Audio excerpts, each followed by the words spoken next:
ahead and get started. Good to see everybody tonight. Appreciate the elders' invitation to be visiting with y'all.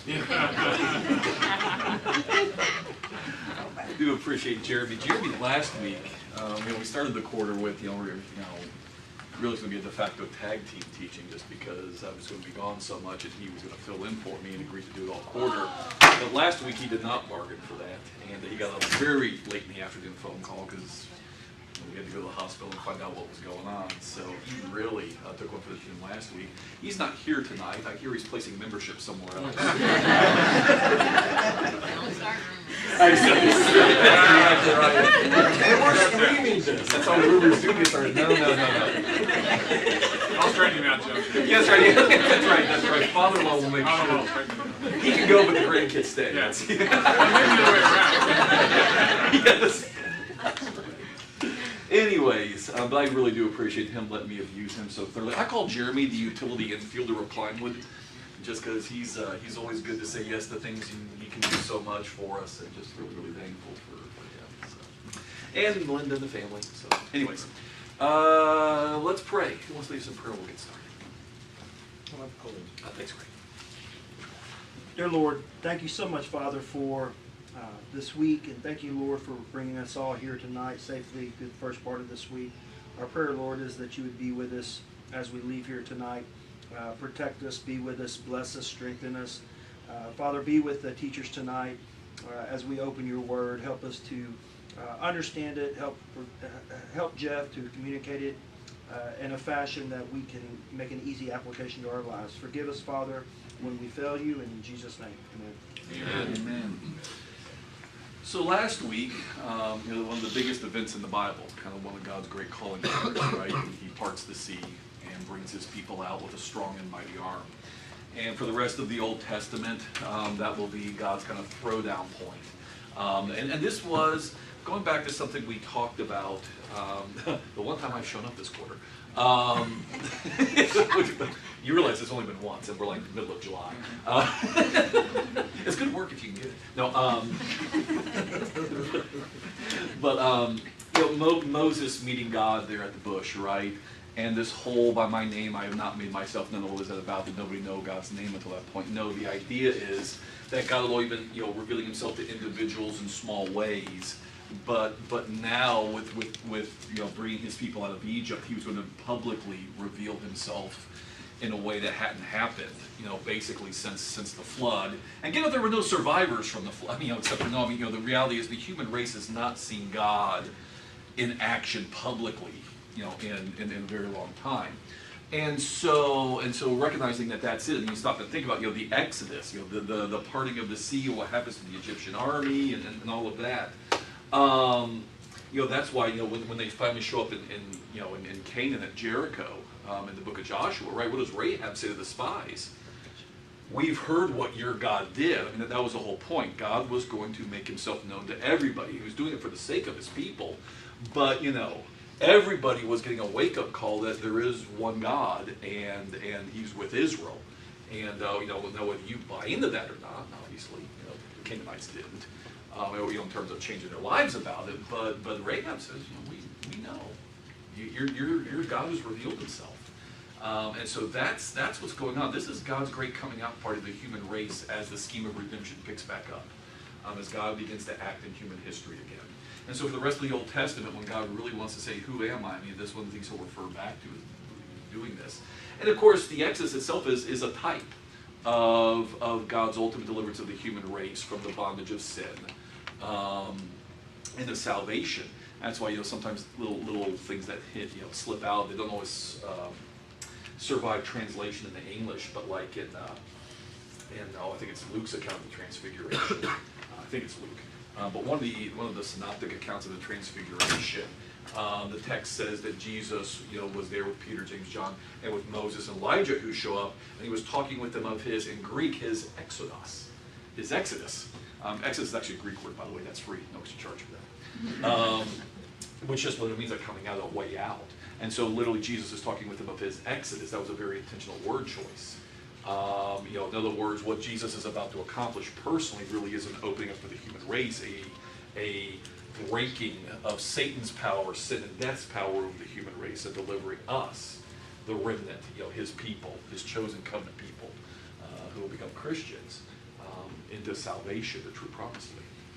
And so this really is a momentous event. And I just always enjoy Exodus 15's kind of poetic view of it, the poetic license. And I've always gotten a chuckle out of especially the description of the parting of the sea itself, there in chapter 15, in verse, where is it? 8. At the blast of your nostrils, the waters piled up. Humans can't do that kind of thing, and God just sneezes and the waters are gone. It's meant to be kind of very poetic. It's just emphasizing how effortless this is for God in terms of His great power. So, all right, that was last week. This is this week, and since Jeremy's helping out this quarter, we actually have a chance of finishing the book. So I don't want to mess Jeremy up. So on with chapter 15. So here's what we'll do tonight. I want to try to get us from the sea to Sinai. And so we're just going to kind of look at some things. You can read the stories themselves. A lot of the stories are familiar. These are familiar from kids' Bible classes and VBS. These are what a lot of these stories are. But let's just kind of notice the things that kind of, when we get into the adult classes, the adult side of the hall, some things that we don't often pick up on. First of which is there's a pattern going on here. I scribbled up here on the board. What's interesting is there's a little bit of a pattern here in terms of the things that happen. Actually, start in verse 15 of chapter 15, verse 22. Let me read one episode, and then we'll unpack it. I've got to look at myself there.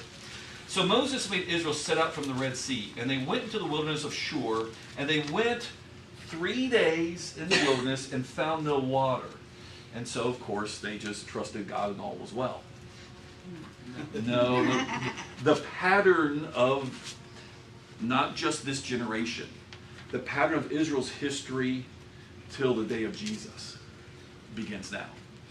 Because they'll obviously keep doing this all the way, this grumbling, this doubting God, this wrestling with God.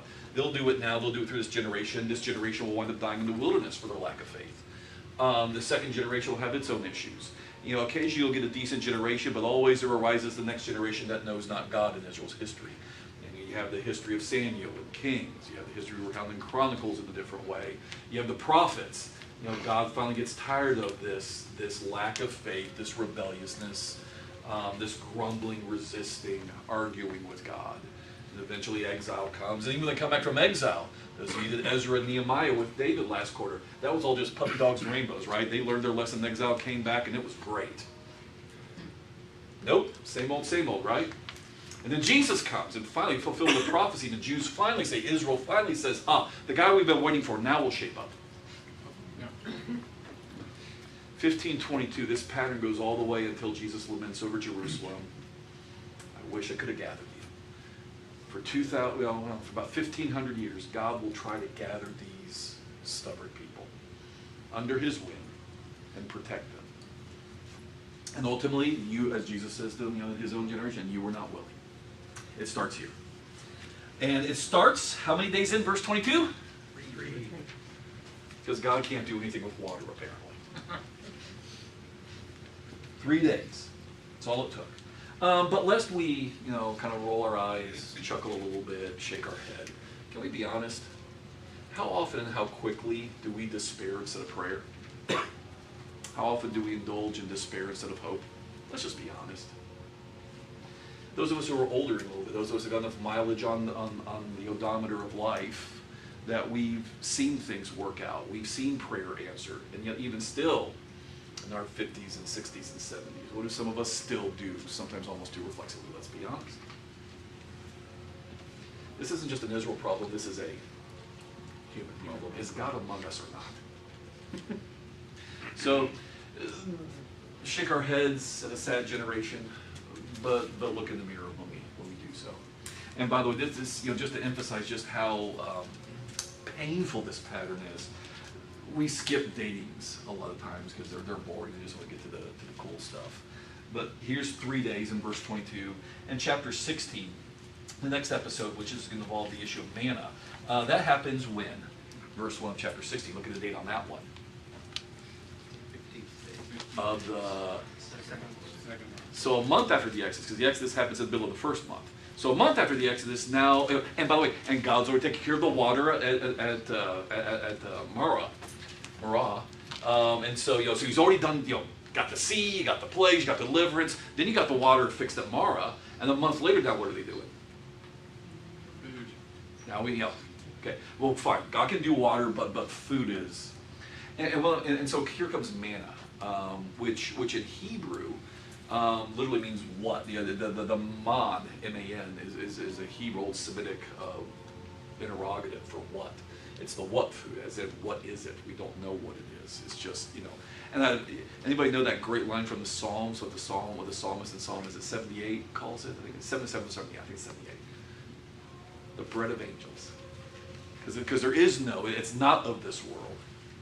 God literally, kind of gives them something that's unique to them for that generation, those 40 years, that's it.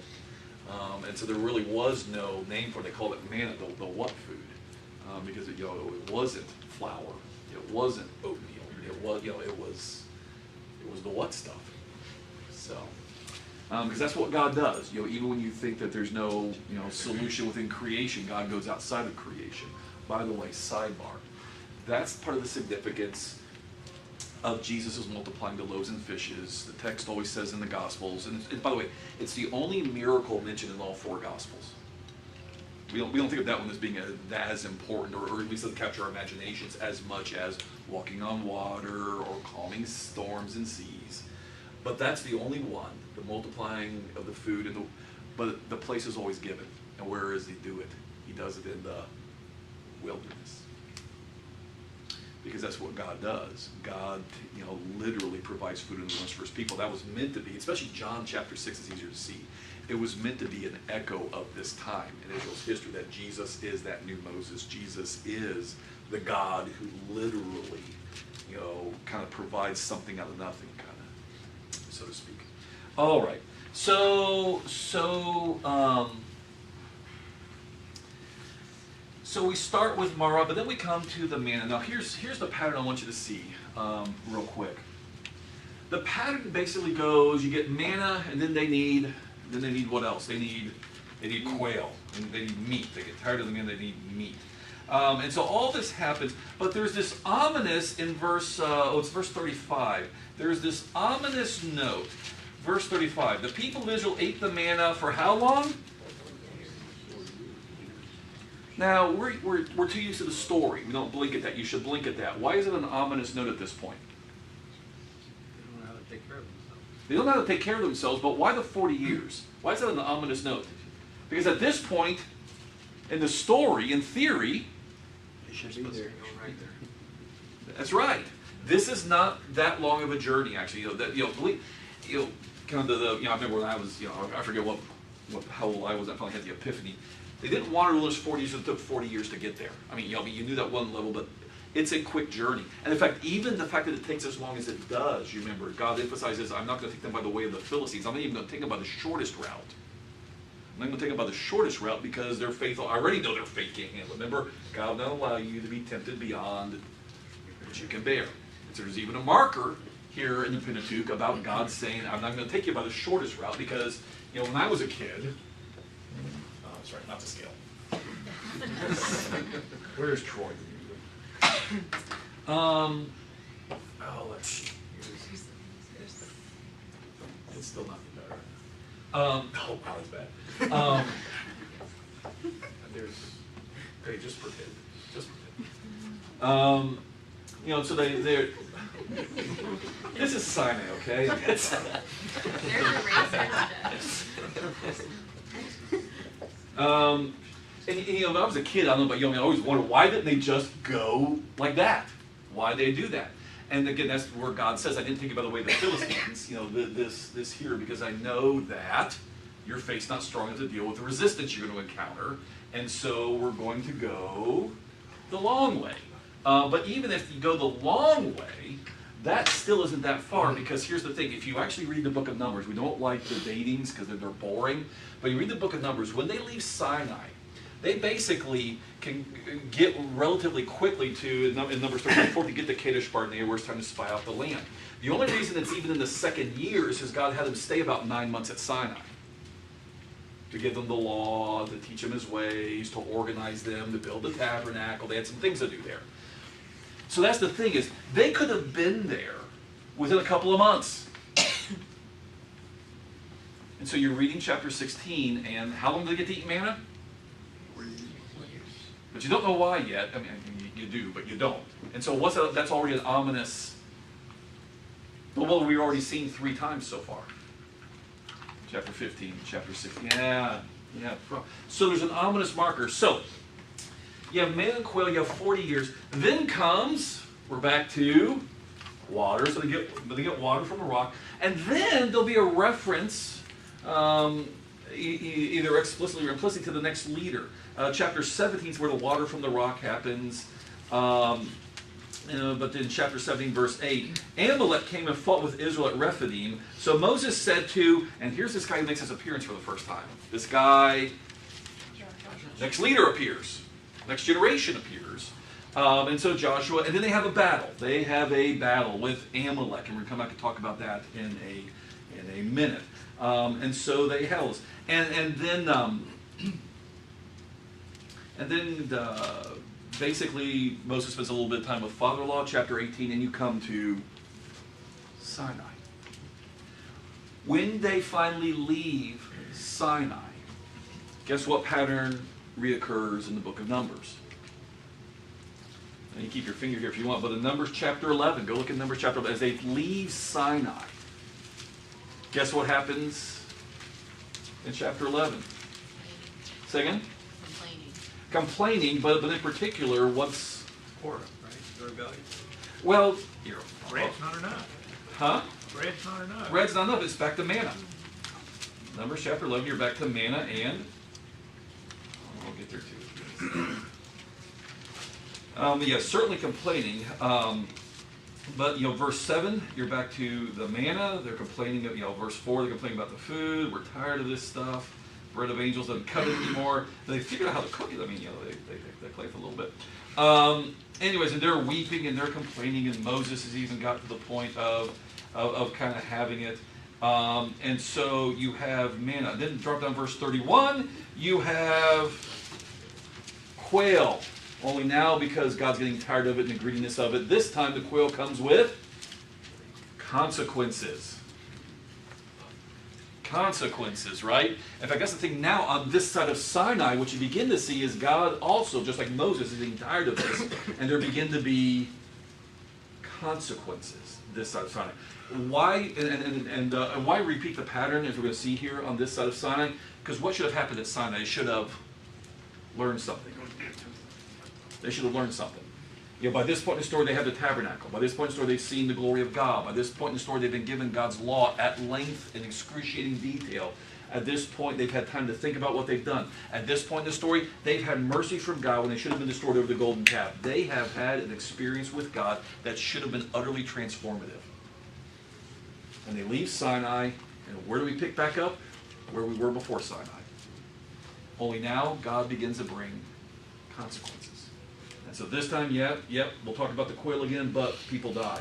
Chapter 14, chapters 13 to 14 is where the great lack of faith happens. And so in chapter 14, you finally get the reason why 40 years showed up in chapter 16 of Exodus.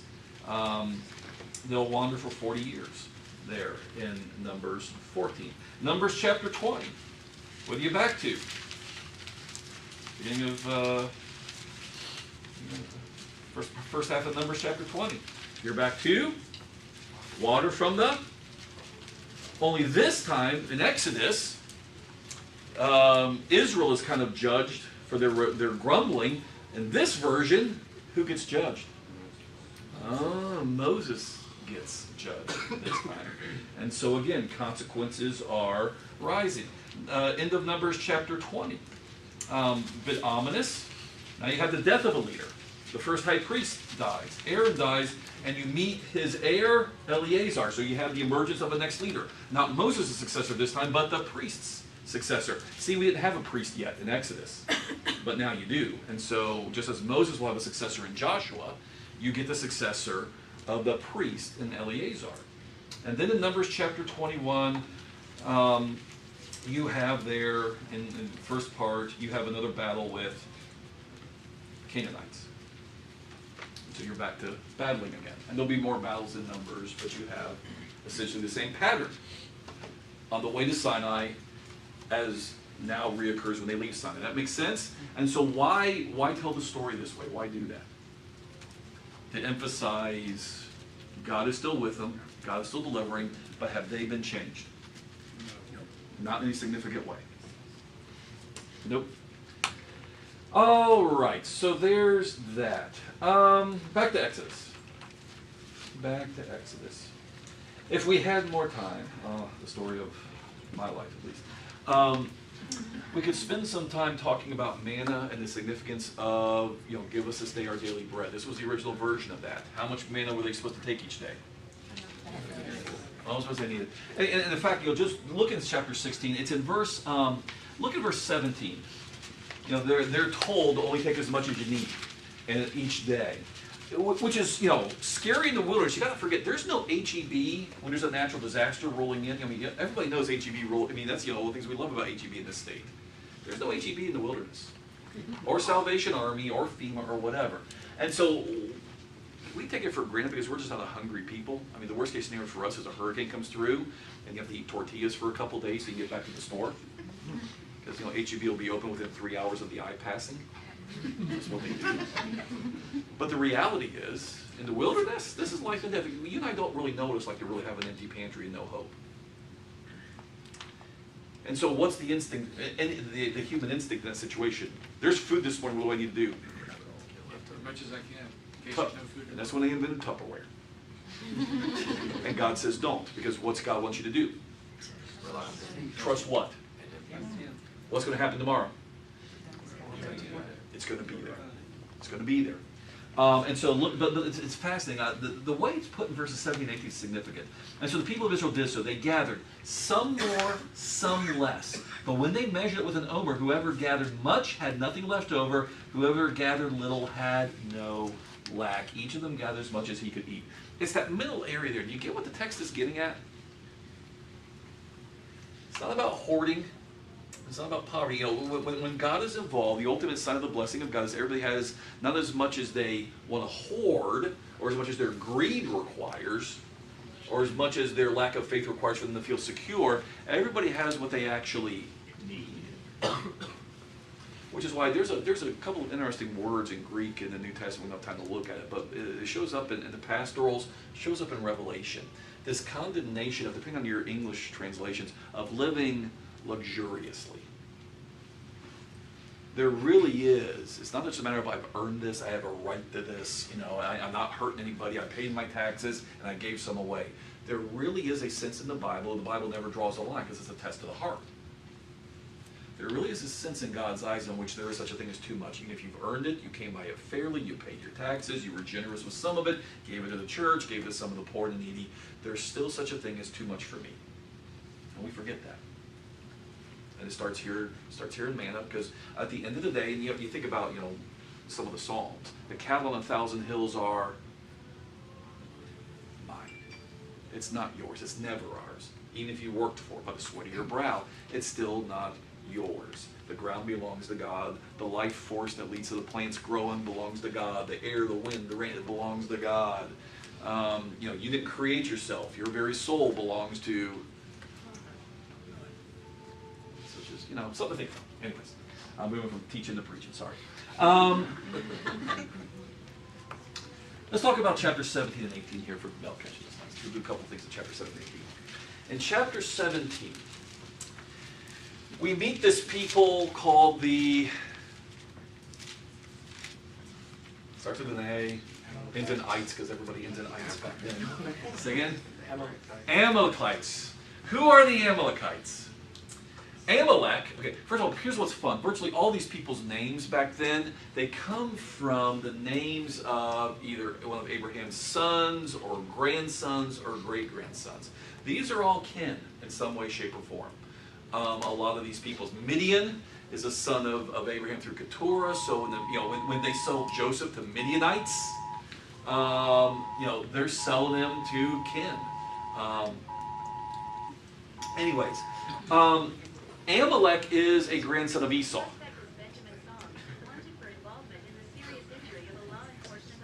Uh-oh. Not sure what's going on there.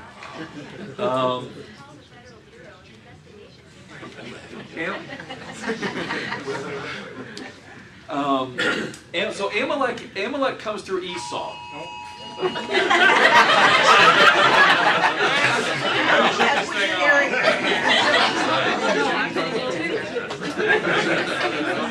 Somebody else is going to be there. This is why I don't keep my phone on me when I do class.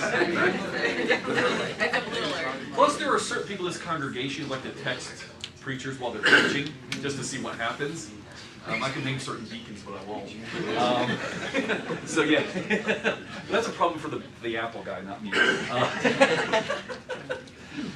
I still preach on paper, man. I don't do that iPad stuff. Anyways, so Amalek comes through Esau.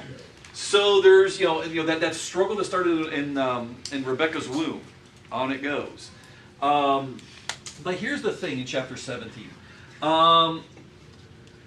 Amalek are the first to really fight against Israel.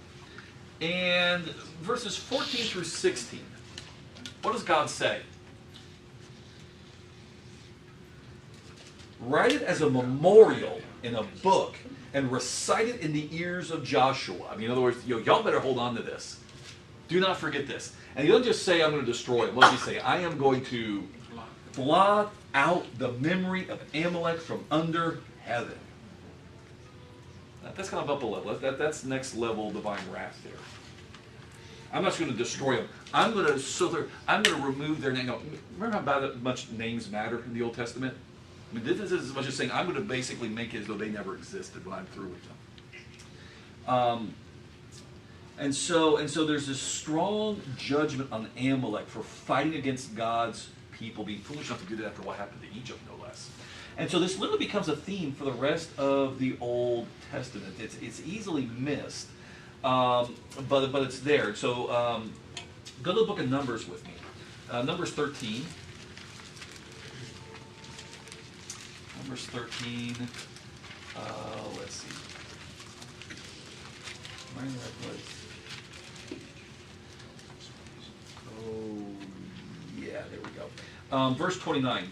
The Amalekites, when the spies are reporting, the Amalekites dwell in the Negev, and so there they appear again. But when you turn to Numbers chapter 14, and let's pick up late in that chapter, about 43. For there the Amalekites and the Canaanites are facing you, and you shall fall by the sword. So God actually gives the Amalekites a little bit of victory over them when they try to go in the land they weren't supposed to.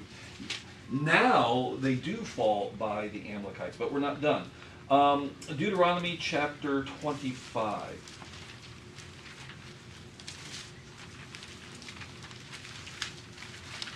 Before Moses dies.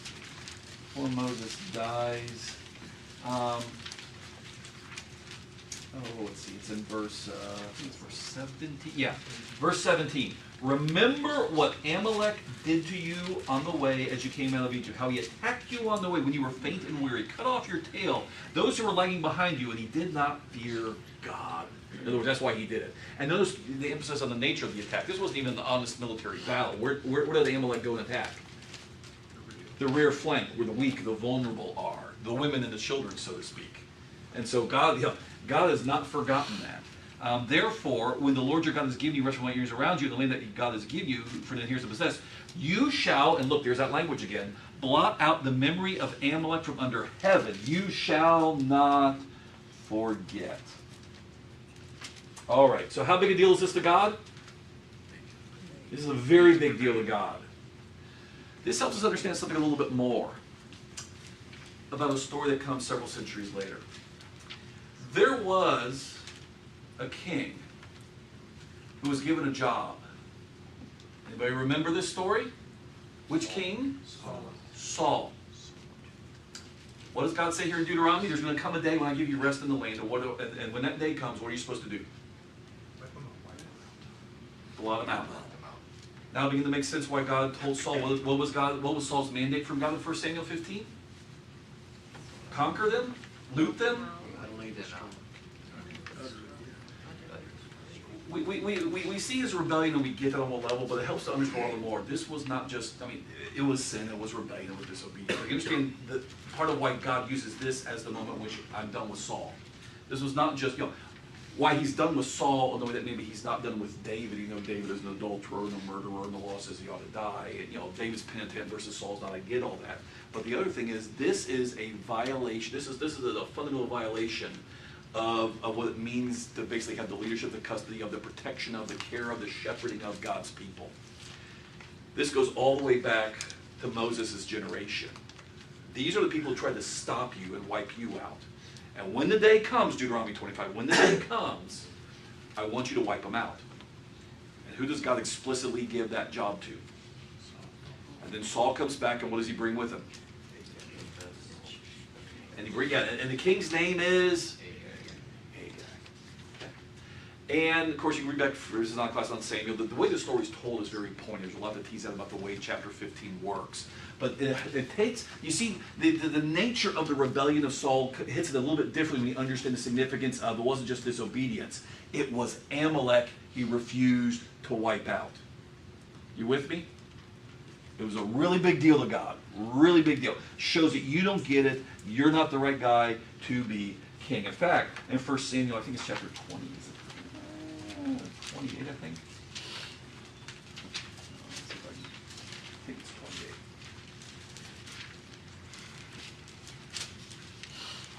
Yeah.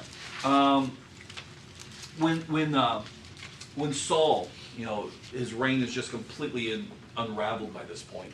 And God won't even talk to any more prophets. God won't talk to a prophet. God won't talk to anyway. So Saul, part of the ugliness of going to the witch of Endor is God is, basically Saul is trying to use even pagan means to force God to answer. If God doesn't want to talk to you, guess what? God doesn't have to talk to you. So what he's using is he's using divination. He's using pagan means of trying to force God to talk to him. Because he doesn't want just the witch to tell him what's going to happen in the future. He wants the witch to get who for him? I'm going to force God to talk to me. She didn't just ask him, go read the tea leaves or cast some lots and tell me what's going to happen, or read a bird liver or something. Get me God's prophet. I want to know. And so he's in his rebellion. He's literally trying to force God and God's prophet to answer him on his terms. And so, the story. Samuel appears. But look at what happens. Verse 17, Samuel says to Saul in that dark encounter, the Lord has done to you as he spoke by me. Go back to chapter 15. For the Lord has torn the kingdom out of your hand, given it to your neighbor David, because you did not obey the voice of the Lord, and you did not carry out his, and look at the language now, this makes more sense, little phrases that we miss, his fierce wrath against Amalek. This was not just run-of-the-mill disobedience. This was you don't get what it really means to be the custodian of the care of my people. This is an old vendetta that God has against, just like he destroyed Egypt and tried to destroy Israel. Amalek's on that list now. This was not just run-of-the-mill disobedience. This was literally him refusing to act out a fundamental aspect of God's reality. And so you have that there then. But here's where it gets interesting. Have your Bible. There's one last place to see the issue here. Book of Esther. Book of Esther. Go through chapter. What's chapter 1 there? Go with me to Esther chapter 3. In terms of chronologically, this is one of the last stories of the Old Testament era. Okay, as far as timeline of Israel. This is deep into the Persian Empire. This is one of the last historical stories we have from that era before God stops revealing and writing stuff down, and we have to wait for Jesus and the apostles to show up in the New Testament. Okay, so one of the last bits of history we get of God's people from the Bible. And there's this great enemy who wants to not just kill Mordecai, he wants to actually go after all the Jews. And his name is, look how he's described in chapter 3. Details matter. What's that shading towards? He's a descendant of, or has some sort of connection to.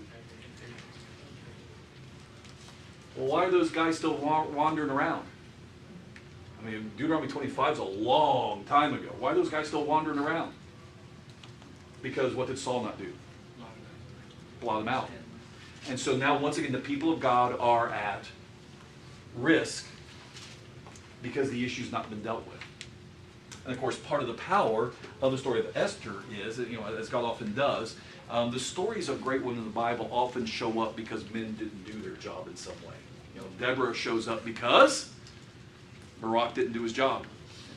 He was told to go do it, and he said, I'm not going to go unless you go with me. He needs someone to hold his hand, apparently, because squishmallows hadn't been invented yet. And so he gets Deborah to go with him, but Deborah makes it very clear, if you're that kind of guy, who's going to get the credit for this? Because you weren't man enough to do the job God gave you. That happens. Huldah in the days of Josiah, that's Huldah the prophetess. It's not because prophetesses were common. The mark is, how bad was it in Josiah's day before the reform started? How bad was it? It was so bad that they had found the book of the law and they didn't even know what was in it until it was read. That's how bad it was. And so often God uses women to put to shame the men who have failed in the leadership roles he's given them. And so in a sense, here's Esther, who has to risk her life going before the king. Now it worked out, but did she know how it was going to work out when she had to make the choice? No, she says, if I perish, I perish. She has to go and be, and of course, and that's Mordecai's whole point was, who knows, but maybe God's raised you up for this. But why is this situation here in the first place? Because the men God anointed to do the job didn't get it done. Now here we are literally at the end of Old Testament history. And so, you have that. In chapter 7 of Esther, real quick, wrap this up. Let's see, I think it's chapter 7. Yep. So finally, they hanged Haman on the gallows he had prepared for Malachi. It boomerangs back on him badly. And then chapter 9, let's see. The Jews are able to destroy their enemies, and I am looking for, what am I looking for here? Yeah, and in verse 10, or actually I'll start in verse 7 there, in Susa, verse 6. The Jews killed and destroyed 500 men, and they also killed, and it mentions them by name, summarizing these names as verse 10, the 10 sons of Haman, son of Hammedatha, enemy of the Jews, but they laid no hand on the plunder. And so by naming these 10 sons, and the fact that the Jews explicitly killed this 10 sons of Haman, what does that imply has finally been done once and for all? Blotted out. Finally. Don't have to tell those details are there. Why are they there? To emphasize somebody thoroughly finally pulled out root and branch. Got all of it. And this time it's over. And so literally the Amalekite problem will go all the way to the end of the Old Testament. 30 seconds. Jethro. Here's what's interesting about Jethro. Jethro is the portrait of the righteous Gentile. He's a priest. And there's a pattern here that prevails as well between Abraham and Moses. Both Abraham and Moses come out of a battle, meet a Gentile priest, and then go on to a covenant. That happens in Genesis 13, 14, and 15. That's what's happening here in Exodus 18 and 19. Both of them meet a Gentile priest who knows God outside of Israel, Melchizedek, and here Jethro. And there's lots of parallels. And at that point for Abraham, the heir of his house is a guy named Eleazar. Moses' second son who comes to him in Exodus chapter 18 is Eleazar. Yahweh is praised. Things are celebrated. The references to sojourners happen. It's kind of cool, the parallels between two Gentile priests who know God basically come and give guidance, worship, help to God's two chosen men, Abraham first and Moses later. That's all I can do in 30 seconds with that. But it is interesting because God has always been interested in His people. His people have never been meant to be exclusive. His people are meant to be a light to the world. You may not have been born here, but you're welcome to get here as fast as you can.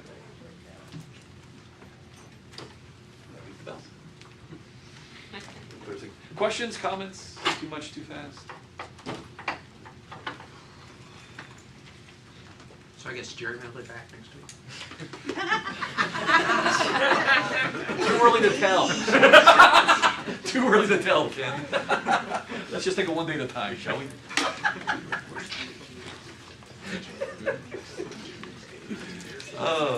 Hamadatha, does it say explicitly here that it's Amalek's descendant, or does it reference it somewhere else that, like,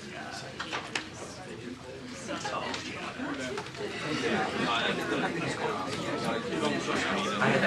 of